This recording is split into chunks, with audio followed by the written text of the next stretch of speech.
প্রত্যেক মানুষের জীবনে বিপদ আছে, আপনাদের সকলের জীবনে বিপদ আছে, গেছে, ভবিষ্যতেও ঘটতে পারে। আল্লাহ আমাদের বিপদ থেকে হেফাজত করুক, আল্লাহুম্মা আমিন।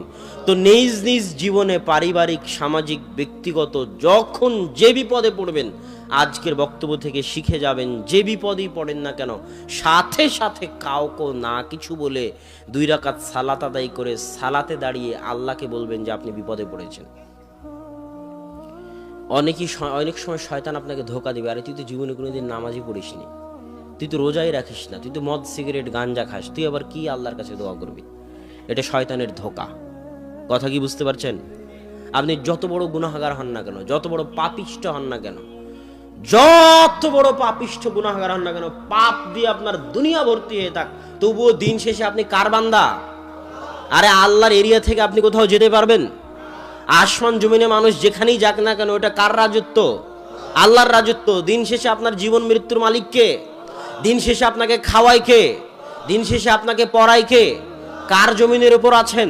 কার আসমানের ছায়ায়, কার আলো ভোগ করতেছেন?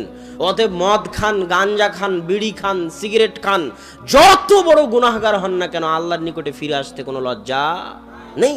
যে আপনাকে লজ্জা দিচ্ছে সে শয়তান।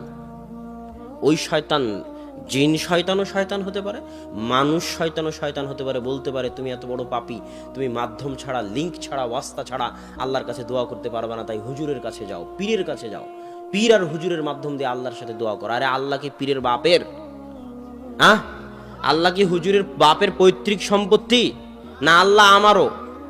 আল্লাহকে একটু নিজের দাবি করার অধিকার রাখিয়েন, আল্লাহকে নিজের দাবি করার অধিকার রাখিয়েন যে আল্লাহ আপনারও সৃষ্টিকর্তা, আল্লাহ আপনারও পালনকর্তা, আল্লাহ হিন্দুরও সৃষ্টিকর্তা, হিন্দুরও পালনকর্তা।